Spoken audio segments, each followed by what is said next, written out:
حضرت امام ابو یوسف علیہ الرحمہ کے بارے میں آپ چیف جسٹس تھے، قاضی الخدا، یعنی سارے قاضیوں کے بھی قاضی تھے، چیف جسٹس، لاکھوں مربع میل کی سلطنت کے آپ چیف جسٹس، اور آپ کا مقام یہ تھا کہ بادشاہ بھی آرڈر جاری نہیں کر سکتا تھا جب تک آپ کے سگنیچر نہ ہو۔ آپ درس حدیث دے رہے تھے، حدیث آپ نے پیش کی کہ حضرت انس کہتے ہیں کہ میں نے دیکھا کہ نبی اکرم صلی اللہ علیہ وآلہ وسلم سالن میں کسی چیز کو تلاش کر رہے ہیں، اور پھر میں نے دیکھا کہ کدو شریف کے ٹکڑے حضور تلاش کر کے بڑے پیار سے شوق سے آپ کھا رہے ہیں۔ تو کہتے ہیں جب میں نے دیکھا کہ کدو شریف رسول اللہ کو اتنا پسند ہے تو سارے کھانوں میں سب سے زیادہ مجھے پیار جو ہے کدو شریف سے ہو گئے۔ اور اسی طرح اہل مدینہ میں ایسے عشاق دیکھے کہ ان کے دسترخوان پر دوپہر کا کھانا ہو، رات کا کھانا ہو، کدو لازمی ہوتا ہے، بلکہ بعض تو ایسے ہیں کہ ہر سالن میں کدو ڈالتے ہیں۔ کہ حضرت انس نے فرمایا جب میں نے دیکھا کہ رسول اللہ تلاش کر رہے ہیں تو سبحان اللہ کدو کو یہ شرف ملا کہ حضور پیار کرتے ہیں، تو مجھے سارے کھانوں میں سب سے زیادہ پیارا یعنی یہ کھانا ہو گیا، مجھے کدو یعنی لوکی سے اتنا پیار۔ اب یہ حدیث سنائی، اب آپ بتائیں کوئی شخص ایسے ہی کہہ دے حدیث نہ سنی ہو اور کہ یار مجھے کدو پسند نہیں ہے تو کفر نہیں ہے، لیکن اب مسئلہ کیا تھا؟ حدیث کون سی تھی؟ حضور کی پسند کا بیان تھا۔ تو ایک شخص جو مجلس میں بیٹھا تھا اس نے منہ بگاڑا اور کہنے لگا مجھے تو کدو ذرا بھی اچھا نہیں لگتا۔ اب بتائیے اس نے توہین کس کی؟ کدو کی۔ لیکن اس وقت کدو کی نسبت کس کی طرف تھی؟ رسول اللہ کی طرف۔ تو حضرت امام ابو یوسف نے ننگی تلوار نکالی اور اس کی گردن پہ رکھ دی۔ اب چیف جسٹس تھے، آپ چاہتے تو گردن اڑا بھی سکتے تھے۔ آپ نے کہا کہ تو مرتد ہو گیا، توبہ کر ورنہ تیری گردن اڑا دوں گا، کہ تو نے رسول اللہ کی سنت کی توہین کر دی، اور سنت کی توہین کرنے والا کافر مرتد ہے۔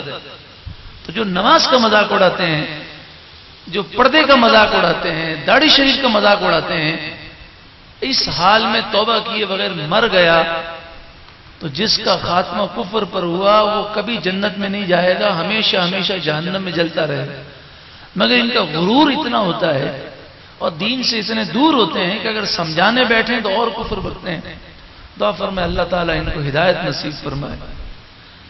تو فقالوا ساحر کذاب، انہوں نے موسیٰ علیہ السلام کو ساحر کہا، کذاب کہا۔ کذاب کے معنی بڑا جھوٹا۔ تو دین کا جو کام کرتا ہے چھوٹا دل لے کر کام نہیں ہوتا، بڑا دل چاہیے۔ تو جب آپ دین میں آئے ہیں اور آپ نے یہ عزم کیا ہے کہ اب مجھے اسلام پر چلنا ہے، تو پھر اپنے سینے کو چوڑا رکھیں کہ انبیاء کے نقش قدم پہ چل رہے ہیں، لوگ گالیاں دیں گے، عید کے دنوں میں لوگ مذاق اڑائیں گے، جس نے داڑھی بڑھائی ہوگی اس کے رشتہ دار عجیب و غریب باتیں کہیں گے۔ اب ان کو اللہ ہدایت دے، داڑھی شریف کا مذاق اڑانا کفر ہے، کیونکہ مسلمان داڑھی رکھتا ہے تو رسول اللہ کی محبت میں اس سنت سمجھ کے رکھتا ہے اور اس کو واجب سمجھ کے رکھتا ہے۔ داڑھی شریف کا مذاق اڑانے والا دار اسلام سے باہر نکل جاتا ہے، شادی شدہ ہے تو اس کا نکاح بھی ٹوٹ جاتا ہے۔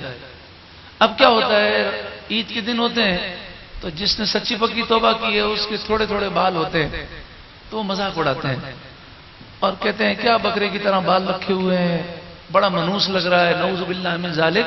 یہ سمجھانے کے لیے عرض کر رہا ہوں، اس طرح کے جملے کہہ کر وہ دار اسلام سے خارج ہو جاتا ہے کہ یہ داڑھی شریف کا مذاق اڑا رہا ہے۔ ارے داڑھی شریف تو وہ سنت ہے کہ 24 گھنٹے کی سنت ہے۔ تو مسواک کریں گے تو تھوڑی دیر، اب نفل پڑھیں گے تو تھوڑی دیر، لیکن داڑھی شریف سو رہے ہیں تب بھی ثواب، جاگ رہے ہیں تب بھی ثواب، اور قبر میں بھی جائیں گے تو سنت لے کر جائیں گے۔ جب اللہ کی رضا کے لیے کر رہے ہیں تو لوگوں کی تعریف ہمیں نہیں چاہیے، لوگ مذمت کریں کوئی پرواہ نہیں، اللہ راضی ہو جائے، اللہ کرے ہم سب کا یہ ذہن بن جائے۔ بات نکلی کلمات کفر پر، ہو سکتا ہے ہمارے بعض بھائی ایسے ہوں شاید ان کو یاد نہ ہو، کبھی مذاق میں نماز کا مذاق اڑا لیا ہو، کبھی روزے کا مذاق اڑا لیا ہو، کبھی کسی نے مذاق اڑایا ہو اور وہ ہنس پڑے ہوں، یا بعض لوگ ایسے بھی ہوتے ہیں پہلے دین سے دور ہوتے ہیں تو پردے کا مذاق اڑا لیتے ہیں، داڑھی کا مذاق اڑا لیتے ہیں، یا ہو سکتا ہے ہمیں یاد نہ ہو اور ہم نے ایسا کر لیا ہو، تو آئیے ہم سچی پکی توبہ کریں اور تجدید ایمان کریں۔ اللہ تعالی ہماری توبہ قبول فرمائے اور ہمیں ایمان پر ثابت قدمی عطا فرمائے۔ بسم اللہ الرحمن الرحیم۔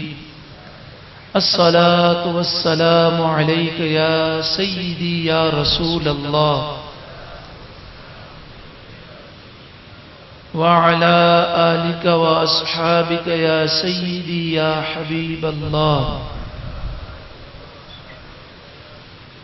یا اللہ، اگر مجھ سے کوئی کفر کا کلمہ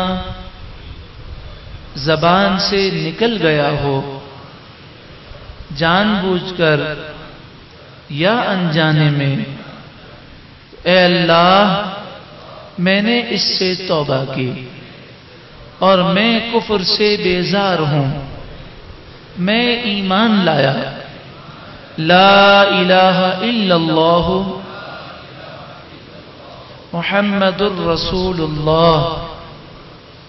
اے اللہ مجھے ایمان پر ثابت قدمی عطا فرما اور میرا خاتمہ ایمان پر خیر و عافیت کے ساتھ فرما، آمین ثم آمین۔